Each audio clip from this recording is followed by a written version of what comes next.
बिस्मिल्लाहिर्रहमानिर्रहीम। अस्सलाम वालेकुम। मोअज़्ज़िज़ सामईन, आज मैं मियाँ बीवी में मोहब्बत का एक बहुत ही प्यारा अमल आपकी खिदमत में पेश करने जा रहा हूँ। इंशाअल्लाह इस अमल के करने से मियाँ बीवी में नाराज़गियाँ दूर हो जाएंगी और मियाँ बीवी में बेपनाह मोहब्बत कायम होगी। मोअज़्ज़िज़ सामईन, वो हज़रात इस वजीफ़े को लाज़मी करें जिनकी आपस में नहीं बनती। मोअज़्ज़िज़ सामईन, अगर बीवी खावंद से नाराज़ है तो खावंद इस अमल को करे, और अगर खावंद बीवी से नाराज़ है तो बीवी इस अमल को करे।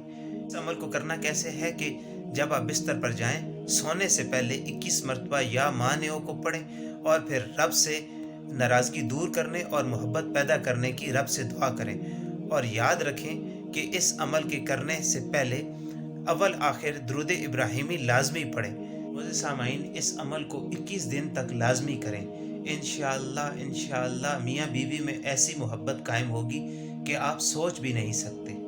मोअज़्ज़िज़ सामाइन, इस अमल को जैसे बताया गया आपने वैसे ही करना है, और अमल के दौरान आपने अपने मकसद को ज़हन में रखना है। इसके साथ साथ नमाज 5 वक्त की पाबंदी के साथ लाजमी पढ़नी है, और इस अमल को आपने खुद भी करना है और सदका जारिया की नीयत से दूसरों के साथ शेयर भी करना है। जज़ाकल्लाह।